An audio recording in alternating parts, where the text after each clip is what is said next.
Thanks, Greg Clarkin on the markets. Our next guest is a protege of Chainsaw L. Dunlap, Sunbeam's chief executive, known for his hard-nosed approach to turning companies around. Since taking the job as chief executive of Samsonite 9 months ago, Dick Nicolosi has been committed to streamlining the operation and updating the clunky, hard-sided travel bag. He says consumers find luggage daunting and boring. There's nothing boring about the stock performance, though. Since last July, the stock price has almost tripled from $17 to where it is trading today, about $46, although it is down today 1 5/8. Joining me now is the CEO of Samsonite, Dick Nicolosi. Welcome to Who's in Charge. Thank you, Jan. Now, when you decided to take this job, what did you see in the company that you could change for the better? When you look at a company like this, which is a consumer products business, you usually look at it first from a brand standpoint. Does it have a brand that can be global?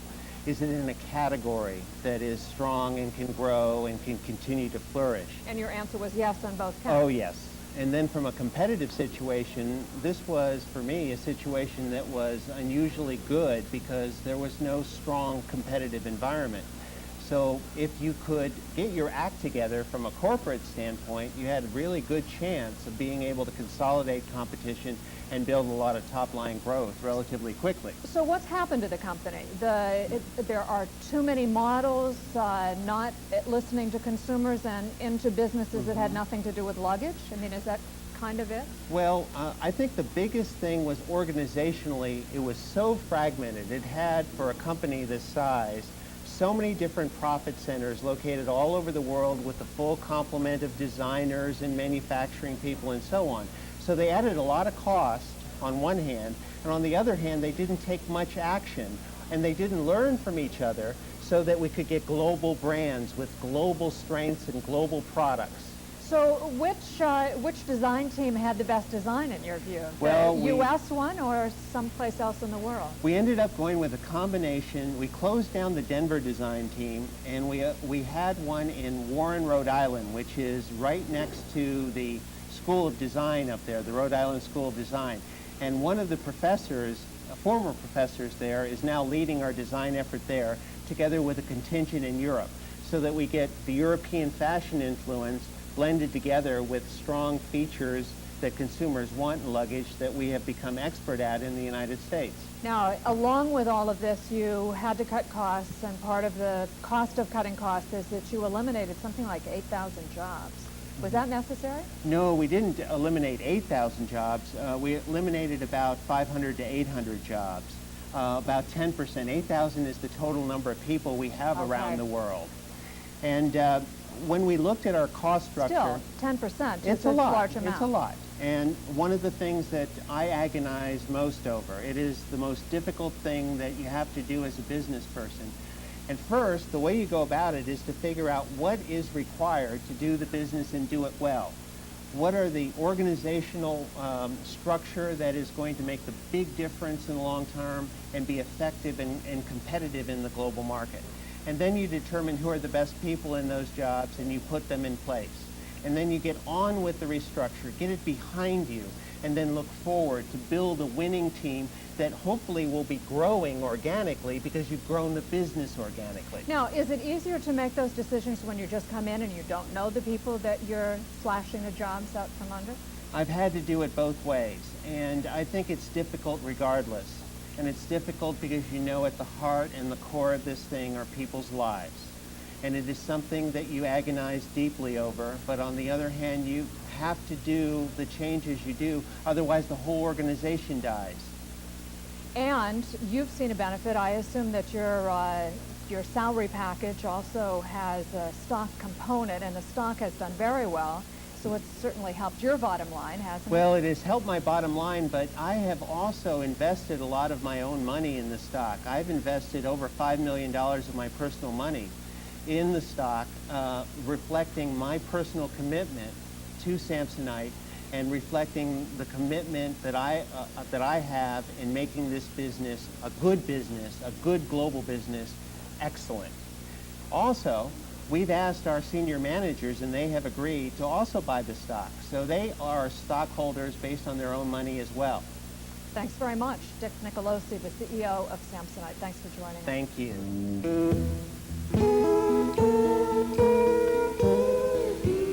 This is shaping up to be a great year to be getting out of college and looking for a job. Hiring's up, firing's down in industry after industry.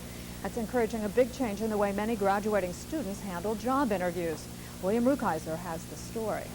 The CEO of Manpower, Inc. calls it one of the most optimistic quarters for job seekers in many years. And the balance of power is shifting when graduating students and corporate recruiters sit down for job interviews. Some of the questions students are asking are, what kind of hours am I going to work? Do people around here really take vacation? How much stress is involved in the job?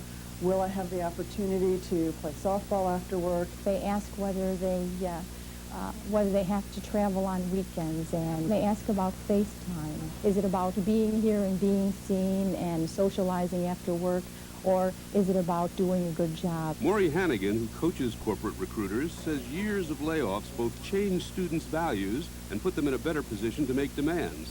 They saw their mothers and fathers work very hard for organizations, and the reward for that loyalty was they got laid off. The reason it's so competitive on campus for students is that companies went and downsized so much that they don't have the management bench strength.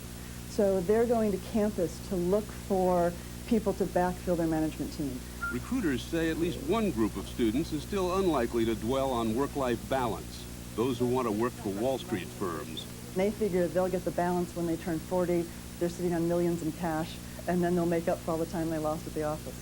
Like bond trader Andrew Fisher, who retired from Salomon Brothers in February at age 39 after receiving a bonus said to be more than $25 million. All-nighter, anyone? That's your money. I'm William S. Rukeyser for CNN Financial News, New York. Now let's go to Wall Street and check in with our hardworking Catherine Barrett. Catherine? Thanks, Jan. Caution is still the watchword here on the street as investors apparently heed the Federal Reserve Chairman's go slow warning of last week. And investors are also concerned about some signs of a strong economy that are out today, forever watchful and worried about inflation showing up in this economy. On that news, bank stocks are weak. Rail stocks, though, are higher on reports that the CSX Conrail deal may finally be closer to completion. Taking a look at the blue chip Dow Jones Industrial Average, though, it is sinking further into negative ground after nearing break even at midday. Right now, the Dow down 22 points at a level of 68.55. As for the NASDAQ not faring much better, right now down 6.5 points at a level of 1302, though there had been some early strength in the technology sector, but it doesn't seem to be helping the overall indices at all. Broader markets are all lower as well today. The S&P 500 down 2.5, the New York Stock Exchange Composite down just over 1, and the Amex down a fraction. All of this against a backdrop of weaker bond prices and higher interest rates there again. 30-year Treasury down more than a half point, the yield rising to 6.84%. Taking a look at some of the most active stocks on the New York Stock Exchange, AT&T is really leading the Dow's drop here, down 2 7/8 after the company warned that it is going to suffer perhaps disappointing profits this year as it invests in new products and fights competition in its long-distance business. And you see Florida Progress there up a quarter, Westinghouse up a half, Northeast Utilities down 3/4, fighting the state of New Hampshire, and IBM is up 1 3/8 today. That's the latest on a mixed day for the markets. Back to you in the studio, Jan.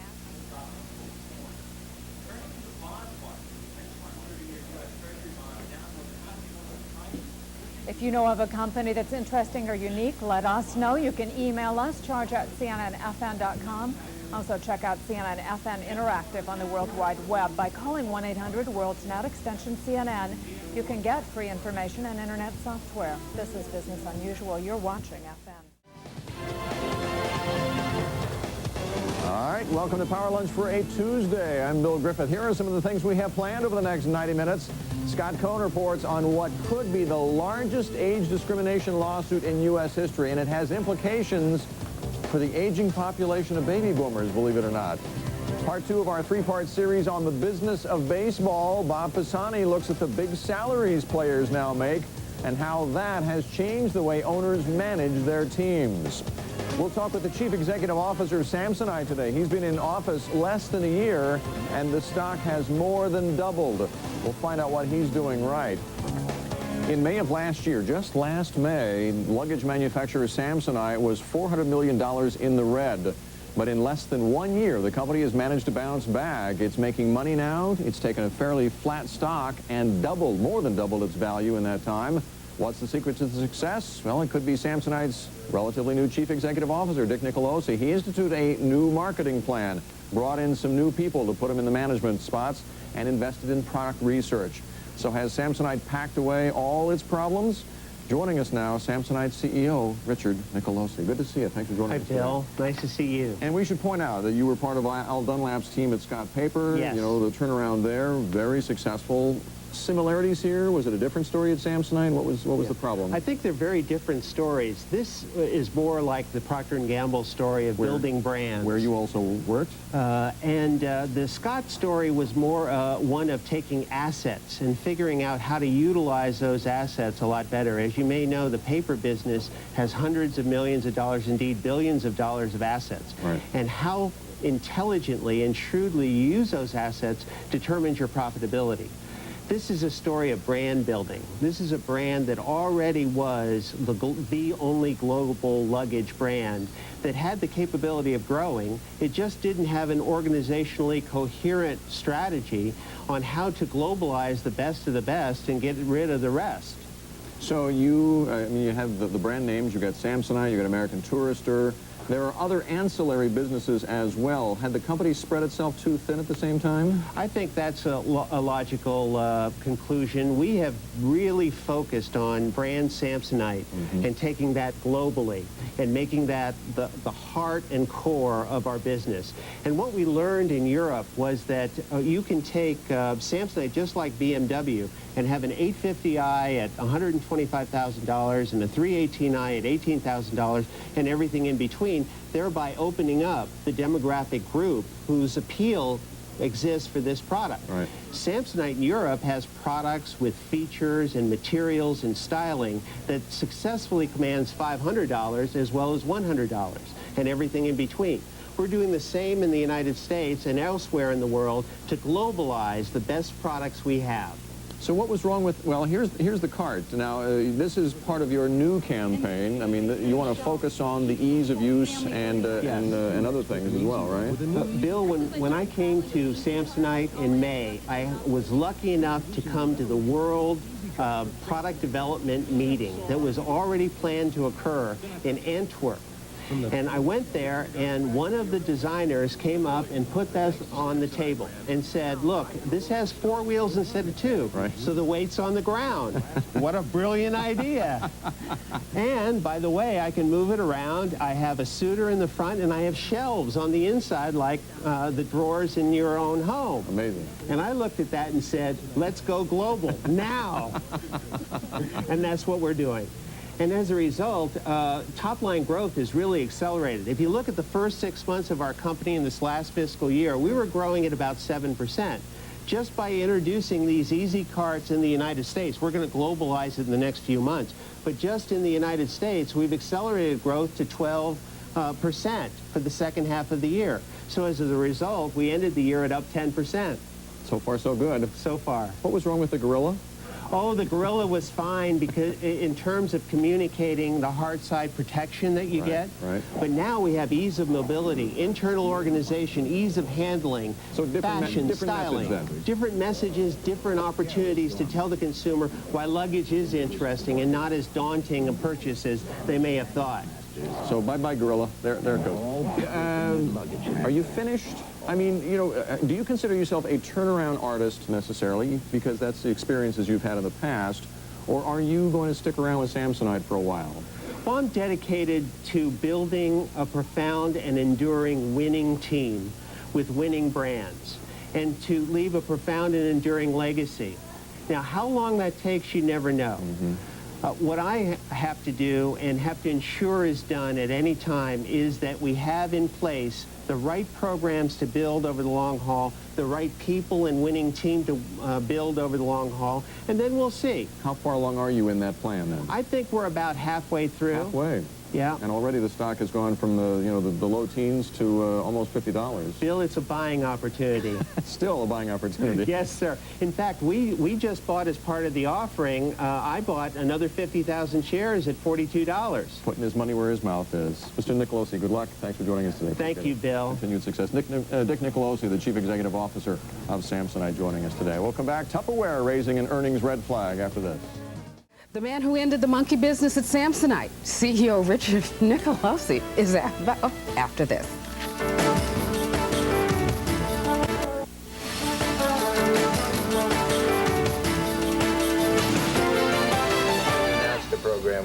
Have you heard of Chainsaw Al Dunlap? Well, behind every chainsaw is a silver lining. Enter Richard Nicolosi.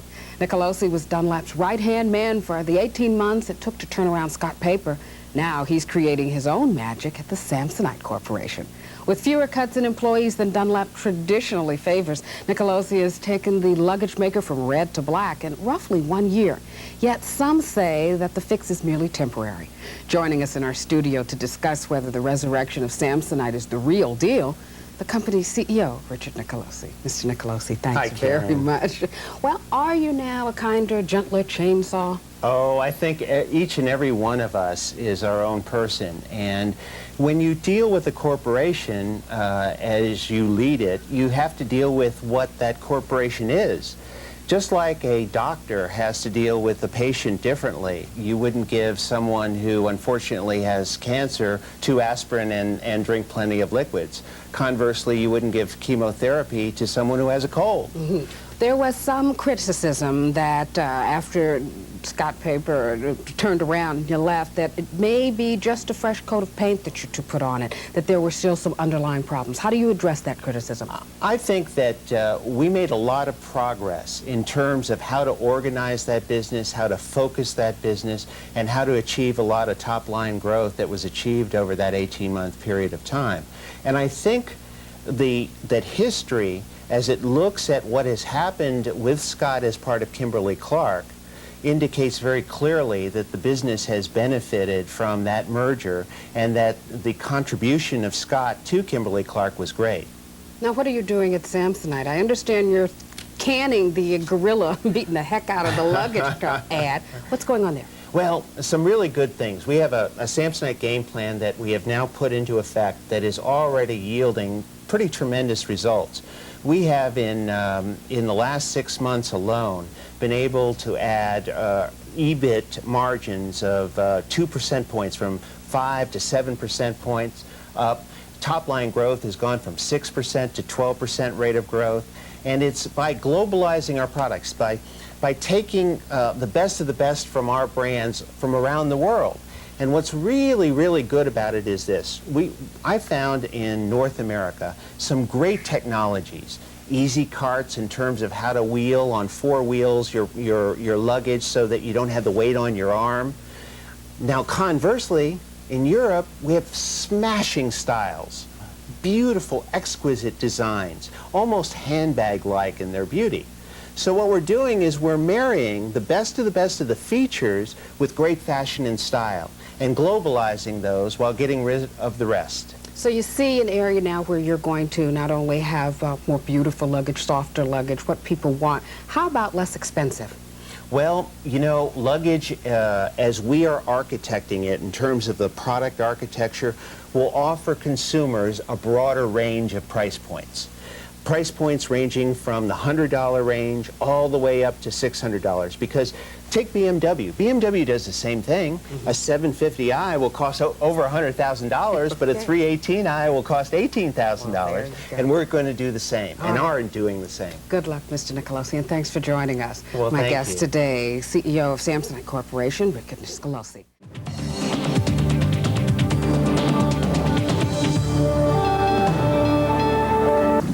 It was 5 years ago. Samsonite seemed ready to pack it in. The luggage maker had filed for bankruptcy. Let's take a look at Samsonite today. You might not recognize it. Much of the company's new look is due to its CEO, Richard Nicolosi, who took over the helm in May of last year. Upon arrival, he immediately implemented a 5-point strategy. One of them was to open the trunk of that checker cab. Then he got rid of some excess baggage and helped the luggage maker make money again. The plan seems to be working. The company is back in the black. It's rolled out some new bags, has a new ad campaign, just opened a chain of stores called Travel Expo. Wall Street is certainly applauding the changes. Its stock has soared to $50 a share. The 52-week low is about a third of that, 17 3/8. Here to talk about it is Richard Nicolosi. He's CEO of Samsonite. Mr. Nicolosi, thanks for being with us. Good morning, Mark. I think everyone can understand the business of making suitcases and luggage and bags and things of that nature. But you are dramatically changing what your company does with this Travel Expo thing. Explain it to us. Travel Expo is one-stop travel shop. It's, from a retailing standpoint, a category beater. We found as we did our research with our consumers, our consumer homework, if you will, that what consumers most want is an opportunity to be able to go into a store and have all their travel needs handled in one situation.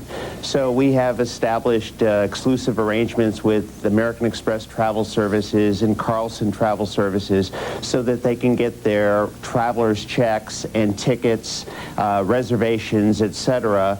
They can determine which hotel they want to go to. They can also buy the luggage they need. They can also buy any travel accessories necessary.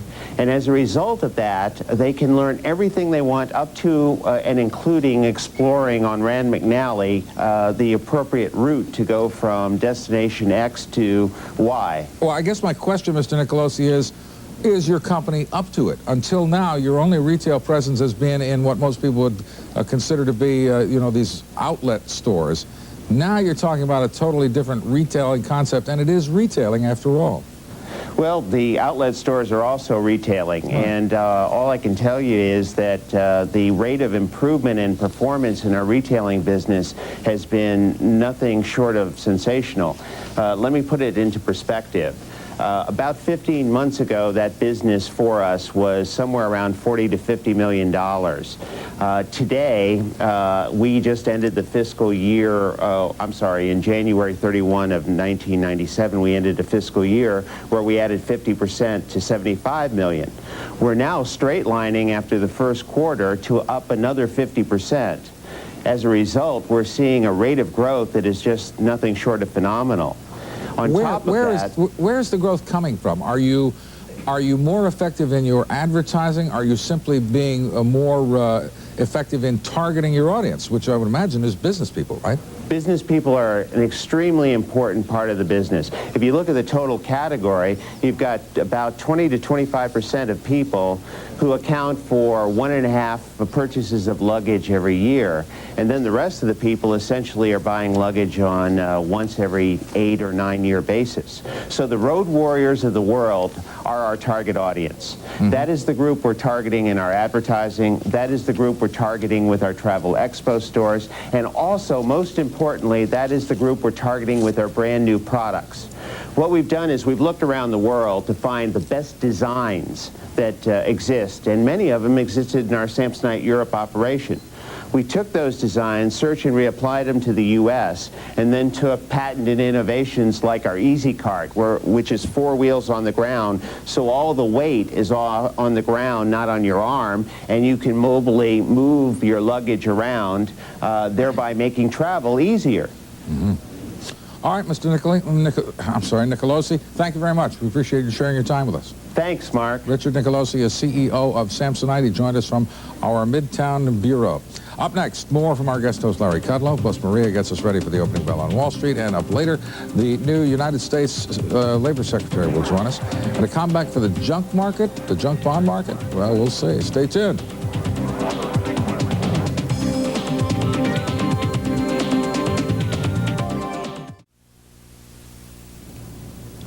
Hello, I'm Christine Overholt with the Bloomberg Forum. Joining me today is President and Chief Executive Dick Nicolosi of Samsonite Corporation. Thank you for joining me. Hi. Well, Mr. Nicolosi, your company's second quarter is going to be wrapping itself up in the next month or so.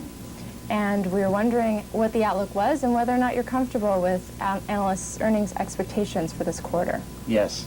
Yes, we are. We think that the Samsonite game plan that we put into place approximately a year ago is progressing along very nicely. As you may know, we just finished a quarter, the first quarter, with a profitable quarter. Earnings per share were 41 cents. That represents a dramatic improvement versus the 60-plus cents loss of the year-ago period. And we have been able to expand gross margins and EBIT margins as a result of that.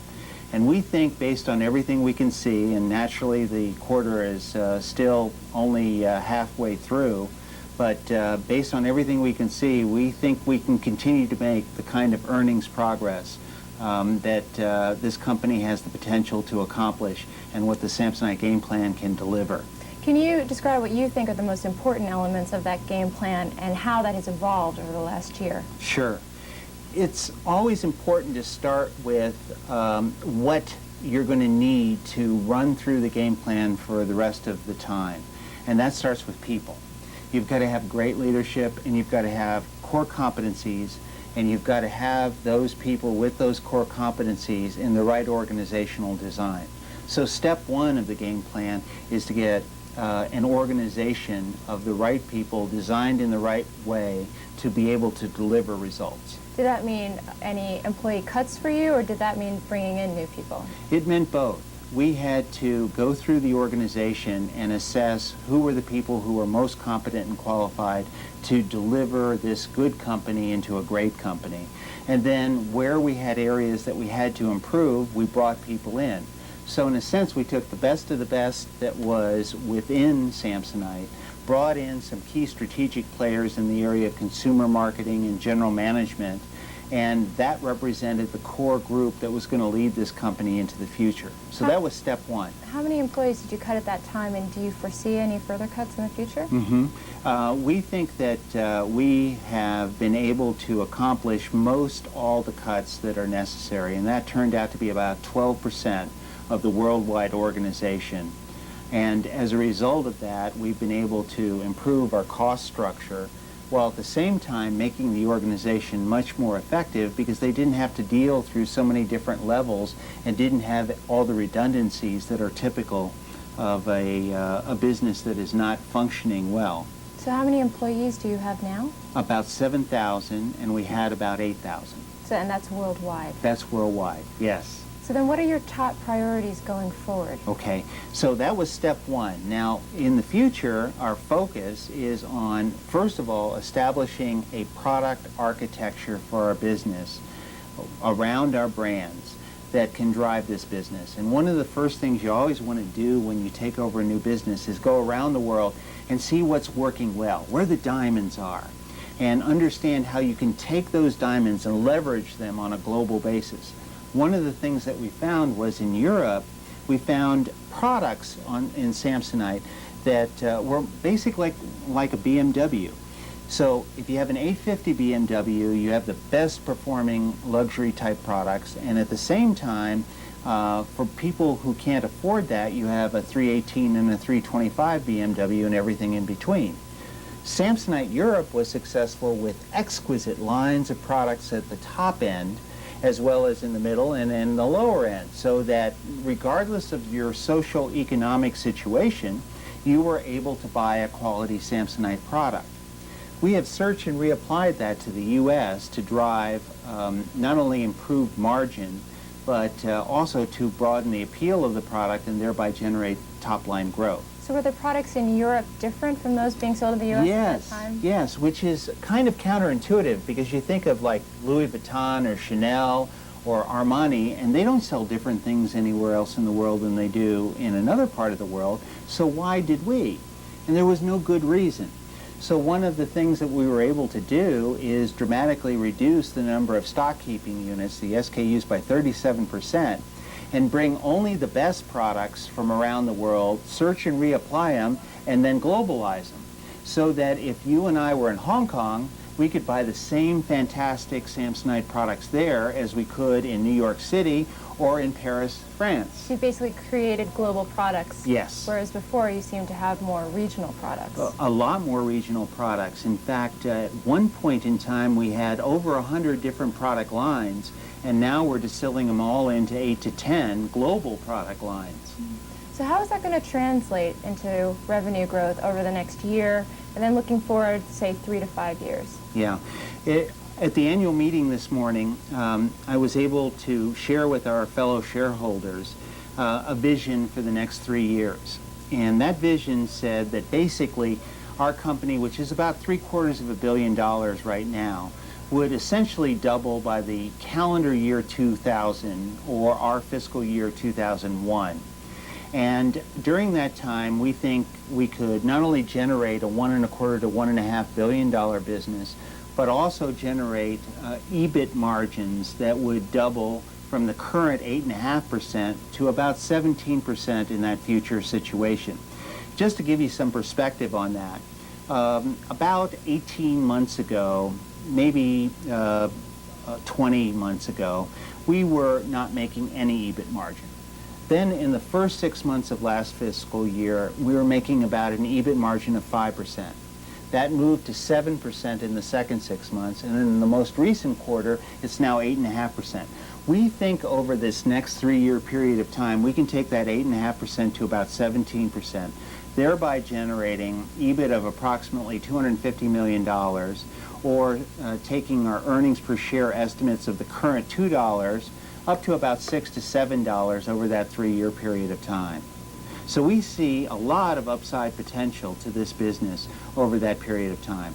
And the way we would accomplish it is to maintain our current 12% rate of internal growth while adding to it some strategic acquisitions in the retailing area and some logical extensions in the luggage area from a brand standpoint. The 12% growth you're referring to is earnings growth or sales growth? Sales growth. Sales growth. Yes. Okay. We think earnings can grow closer to 20% compounded during that period of time. Mm-hmm. Okay. So is part of this expansion also expanding globally, or are you really focusing on revitalizing your U.S. operations? Both. The revitalization of the U.S. business is well underway, and we're making good progress.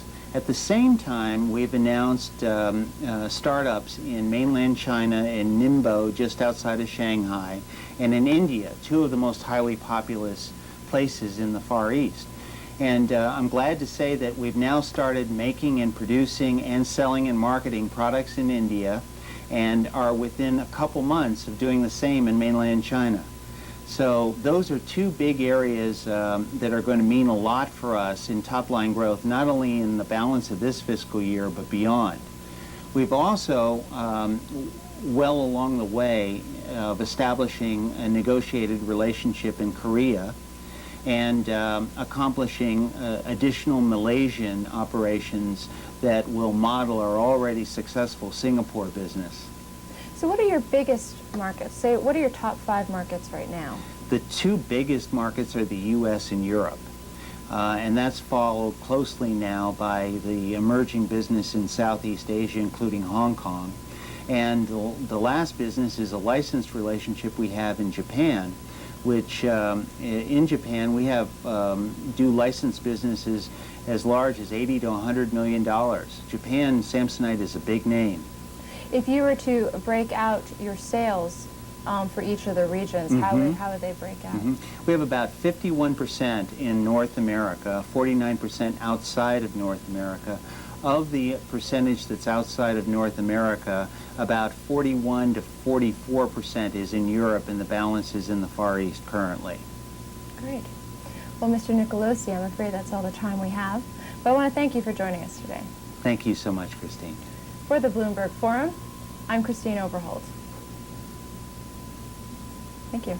Thank you. That's great. That's great. The exclusive Bloomberg Forum interview series leverages the strengths of the award-winning Bloomberg Business News and the Bloomberg Online Terminal, giving the interviewee complete information distribution, all in one place, all at one time. The interview that you've just watched is reaching financial professionals and individual investors through online electronic newswire, audio-visual multimedia reports, radio, television, magazines, and newspapers.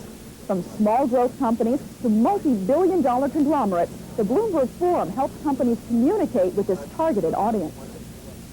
The forum interview process begins with a visit to Bloomberg's state-of-the-art studios, where a Bloomberg Business News reporter will conduct a videotaped interview. The interview then forms the basis for an electronic print article that's distributed to all 250,000 people who subscribe to Bloomberg's core product, the Bloomberg Terminal, as well as more than 160 flagship newspapers worldwide. For those individuals who do have the use of a Bloomberg Terminal, Bloomberg offers the latest in multimedia technology. The audio-video from every interview are compressed and produced into a multimedia report, which is accessible on demand by all Bloomberg subscribers. VHS copies of Bloomberg Forum events are also available to order. In an effort to expand Bloomberg's audience even further, Forum highlights also appear in Bloomberg Personal, a monthly personal finance supplement that's distributed to more than 6 million consumers through major U.S. newspapers. The publications include the well-received Bloomberg Multimedia page, which makes it possible for individual investors to call an 800 number and request specific information on a company, either in print or in audio format. To add to the benefits of print media, each month a Bloomberg Forum interview appears in Bloomberg Magazine, which reaches 250,000 sophisticated readers who consider the publication a must-read and a must-save. Why? Because Bloomberg Magazine has proved a valuable source of information for professionals in the financial markets. In an ever-progressing effort to saturate the media world, the Bloomberg has carved its own niche in business television. 65 million of the nation's top investment professionals and sophisticated consumers tune into Bloomberg Business News on PBS every morning to get a head start on the day's business and economic news. Immediately following the top stories of the day, which kicks off the show, the Business Forum highlights a newsmaker interview. News from selected Forum interviews are also featured on Bloomberg Information Television, a 24-hour news service available on DirecTV satellite television and various cable outlets. And market experts and portfolio managers who take part in the Bloomberg Forum will also appear on USA Network's First Business program. News from those Forum interviews may also be featured on Bloomberg Personal, a personal finance show that's nationally syndicated, and Bloomberg Business Updates that air on the Fox television network. Bloomberg Forum interviews may also be heard on Info 1130 AM, an all-news New York City radio station with programming syndicated throughout the U.S., reaching 200 million listeners. And finally, as a natural supplement to the Bloomberg Forum process, Bloomberg conference centers in New York, London, Tokyo, and Hong Kong are available for analyst and shareholder meetings. Professionals worldwide can participate in meetings in person or through conference lines. To sum it up, the Bloomberg Forum is CEO interviews, market expert interviews. It's meetings with analysts and portfolio managers. It's getting information to those who can use it all in one place, all at one time. Bloomberg caters to the world's top financial and business professionals, getting information to them in whatever format they need to make their important business decisions. For more information on the Bloomberg Forum, call 1-800-448-5678, extension 208. The Financial Network. Today on Who's in Charge, we'll meet the chief executive of Samsonite and find out how he has turned an ailing company around and find out where the company is headed. In his first year as CEO of Samsonite, Dick Nicolosi cut costs, slashed jobs, and created a restructuring plan that would include an expansion overseas. Pretty ambitious. Strategy is paying off, though, because since he took over, stock price has doubled. And last week, Samsonite announced quarterly earnings that were 16% above what Wall Street expected. Joining me now is Dick Nicolosi. He is CEO of Samsonite. Welcome back to Who's in Charge. Let's talk a little bit about Eastman Kodak, actually. First, we just heard about the problems that this company is having. Mr. Fisher took over that company a number of years ago, did a restructuring. The stock did terrific. And then it seems that the company stalled. You're a CEO in a turnaround situation. Looking at Eastman Kodak from the outside, what would you say went wrong? Well, first of all, let me say that I'm not running Eastman Kodak, so it's always difficult to put yourself into somebody else's shoes. Now, having said that, I'll take some educated guesses. My first thought is that the plan at Kodak actually took place over too many years. You started, in that case, with a restructuring, then moved to a divestiture of businesses, and now have moved to a core business set of strategies. I'd argue, for one, that you'd want to do it kind of the other way around. What do you want to take this company to be in the future? Define what that is. Define where success is going to be and where it's not. And then with that plan, that vision in mind, make the necessary moves from the standpoint of divestitures, from the standpoint of restructuring the business, cutting down the number of people if necessary, and the like. What does that do for you? Two things. One, you're smarter in terms of how you restructure the business, and you don't have rework. And you don't have the competition figuring out how to beat you. Exactly, exactly. Competition doesn't have 3 or 4 years to listen to your strategy and come up with the ways to parry it and actually come out ahead of you. And from what I understand from the Kodak situation, the Fujifilm situation is a big part of the problem. That's right. Well, they had 3 years to study it. Also, one of the problems that Kodak is having is that it's selling overseas and it's being hurt by a strong dollar. Yes. You're selling overseas. Have you been hurt by a strong dollar? Well, we've been hurt from a top-line growth standpoint to the tune of about 6% of dollar sales. However, we haven't been hurt at all from a profit standpoint.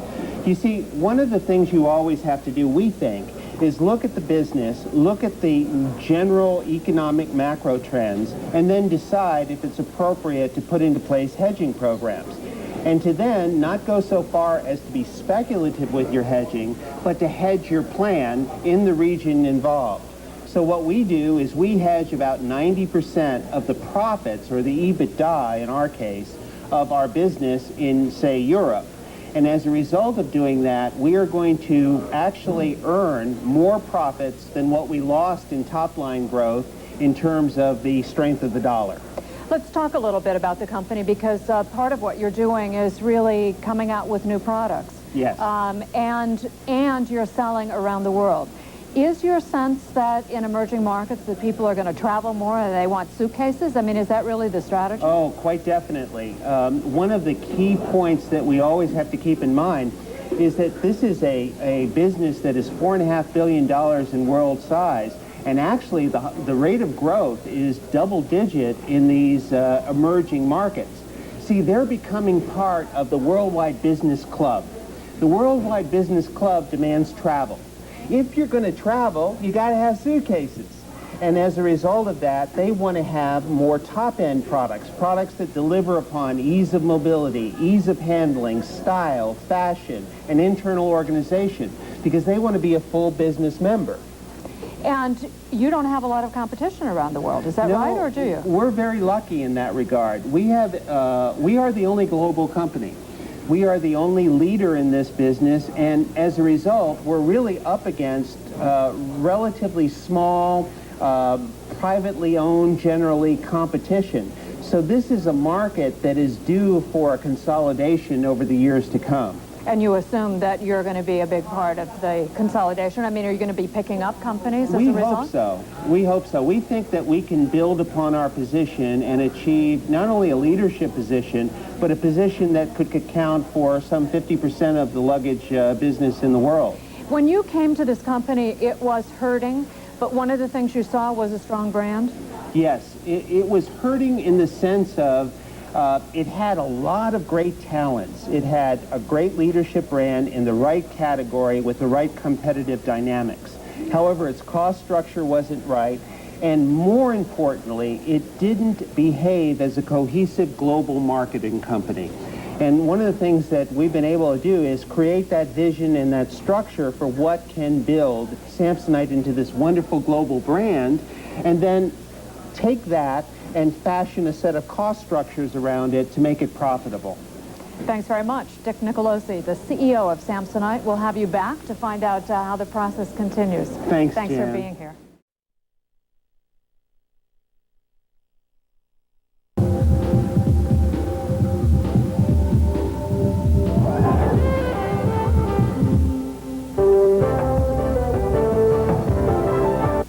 Samsonite shareholders really bagged some profits today.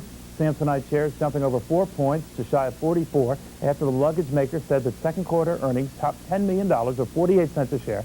That's before some extraordinary charges. That was still 4 cents more than Wall Street expected and well above last year's loss. Here now to talk about it, the man who, well, Samsonite shareholders are no doubt thanking today. He's done what his predecessors apparently could not, turned Samsonite's red ink into black, and he did it in just a year. He's the chairman and CEO, Richard Nicolosi. He is Al Dunlap's former right-hand man and the guy who single-handedly revamped Samsonite's product line. He's here now to tell us how he did it. Welcome, sir. Congratulations. Thank you, Neil.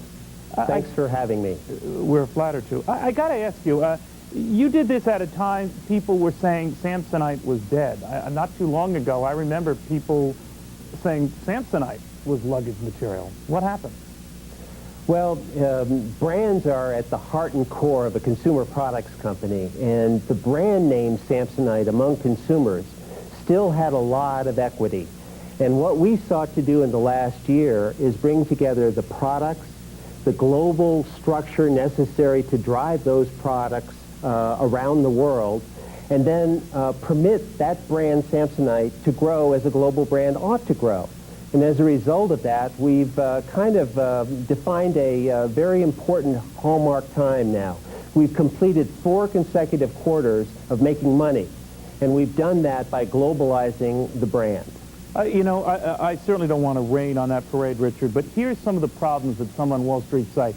A lot of the people you sell luggage to have gone out of business in the last year or so. I think Montgomery Ward and Best Products, and they say, you know, where are you going to find the outlets for your luggage? Well, while those outlets have gone bankrupt, the Montgomery Ward's Best Products and so on, other accounts have taken up the slack. The Federateds of the world, the May companies, our own company-owned stores. We now have 172 stores that are realizing net realization growth of 48% fiscal year to date, and on a same-store basis are growing close to 20%. We will make more profits and have made more profits in this first 6 months out of our retail operations than was made all of last year. So our business is very, very healthy. Well, let me ask a little bit about where you see things going.